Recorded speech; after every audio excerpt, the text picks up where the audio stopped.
Okay, so this is from your notes, Chapter 4, Section 3, Example 6, the proof. And I've already written the first given. We have 3 givens here. Here's 1, 2, 3 givens. So the first given I write, I'm going to see if I can get anything from that. What I can get, it says that PR bisects QT and QT bisects PR. So these segments cut each other in half, creating equal segments. So that means that PS is equal to RS, and QS is congruent to TS. So I'm going to write that. I marked it on my picture because it helps me and gives me a visual, but I'm also going to write that now. So we have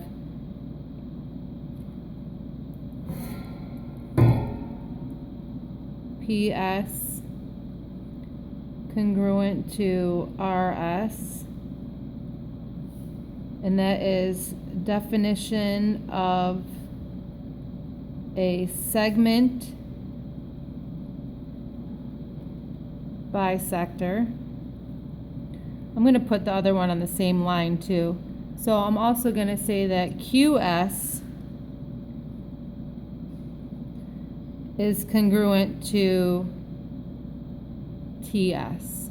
And again, this is the information that we got from this first given. And so basically this shows 2 sets of sides. I have it written here, so I'm going to put 2 checks here. And I also have it shown in the picture. I have 2 sets of sides done. Remember, to prove 2 triangles are congruent, I need 3 sets of sides and 3 sets of angles.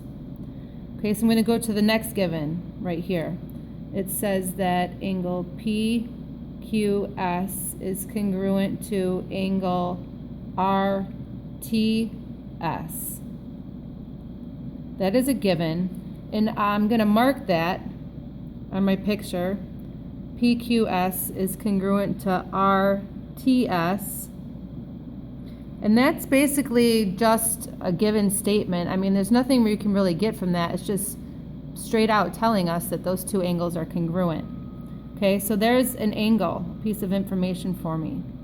Now, my next given is that QP is congruent to RT.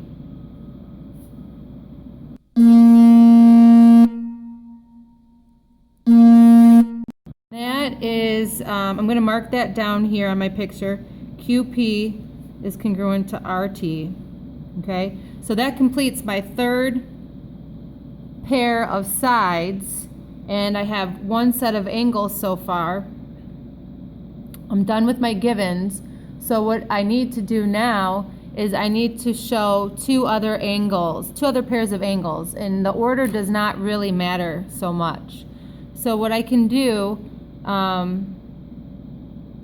well, sometimes the order matters, it's more helpful, but sometimes it doesn't matter.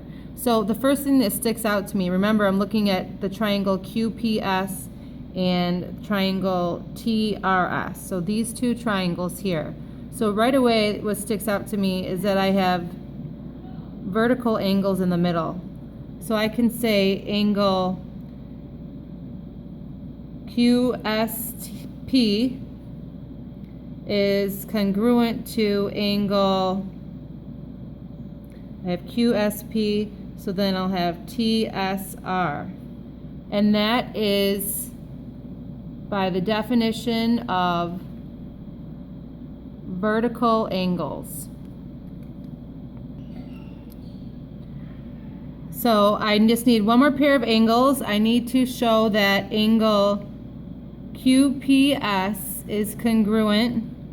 We've got QPS. I need to show that this is congruent to angle TRS.